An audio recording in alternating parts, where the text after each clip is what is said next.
नमस्कार। चलिए आज एक ऐसी दिव्य शक्ति की कहानी में उतरते हैं जो अंधेरे पर जीत का सबसे बड़ा प्रतीक है।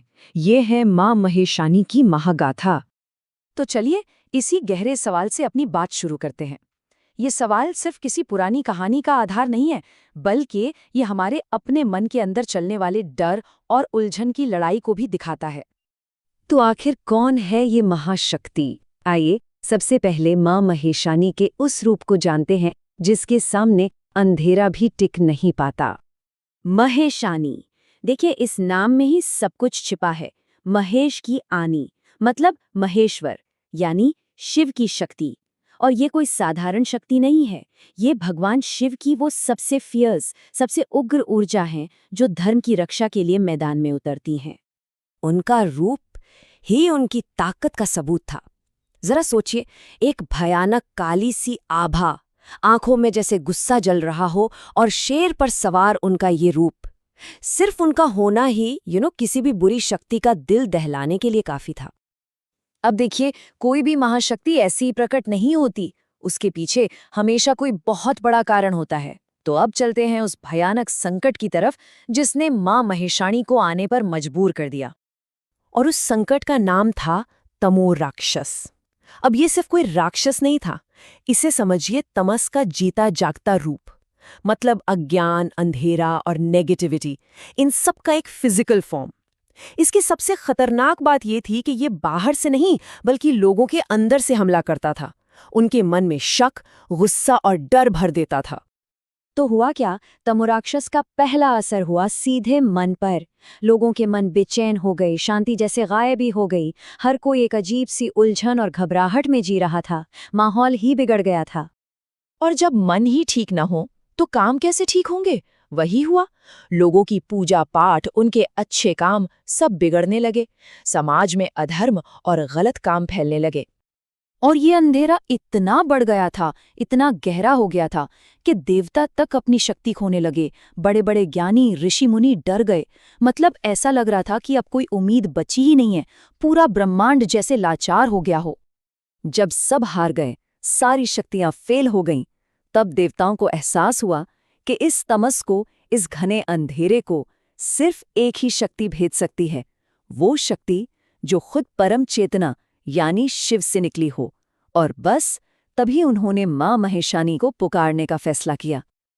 और बस यहीं से कहानी में आता है असली मोड़। अब हम देखेंगे कि कैसे उस परम शक्ति का जन्म हुआ जिसने आकर पूरे ब्रह्मांड का फ्यूचर ही बदल दिया। देखिए, ये कोई आम जन्म नहीं था, ये एक डिवाइन प्रोसेस था। देवताओं की प्रार्थना पर भगवान शिव ने अपनी सबसे ताकतवर ऊर्जा, जिसमें आग, अंधेरा और समय जैसी ब्रह्मांडीय शक्तियां शामिल थीं, उसे आदि शक्ति में समर्पित कर दिया। और उसी संगम से मां महेशानी ने आकार लिया। और जब वो प्रकट हुईं, तो उनका रूप देखने लायक था। सोचिए, शरीर से एक गहरी काली नीली सी रोशनी निकल रही थी।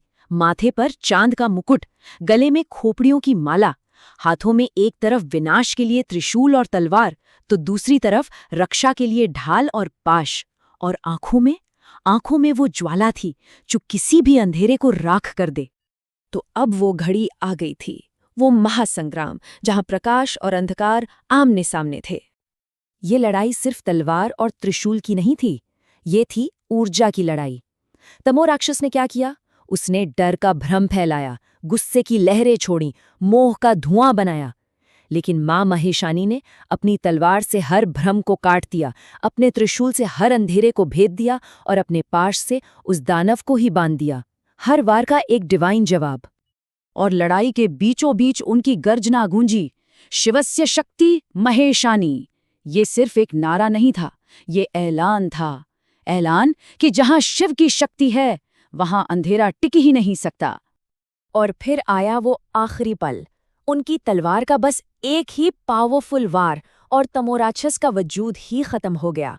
और उसके खत्म होते ही तीनों लोकों से अंधेरा ऐसे गायब हुआ जैसे कभी था ही नहीं। तो एक राक्षस का अंत हुआ? कहानी खत्म? नहीं, ये कहानी सिर्फ एक राक्षस को मारने की नहीं है। इसका असली मतलब, इसका मैसेज बहुत गहरा है। चलिए अब उस पर बात करते हैं। ये कहानी हमें बताती है कि माँ महेशानी आज भी हमारे साथ हैं। वो उन सब की रक्षक हैं जो सच के रास्ते पर चलते हैं, जो खुद को बेहतर बनाना चाहते हैं। उनकी कृपा से क्या होता है? सिर्फ बाहरी दुश्मनों से नहीं, बल्कि हमारे अंदर के दुश्मनों से लड़ने की हिम्मत मिलती है। जैसे मन में जो डर बैठा है, जो गुस्सा है, जो सेल्फ डाउट है, वो इन सब नेगेटिव एनर्जीज को खत्म करती हैं और हमारे अंदर की सोई हुई ताकत को जगाती हैं। और यही उनका सबसे बड़ा प्रॉमिस है। वो कहती हैं, अंधकार से मत डरो, मैं तुम्हारे भीतर का दीप हूँ।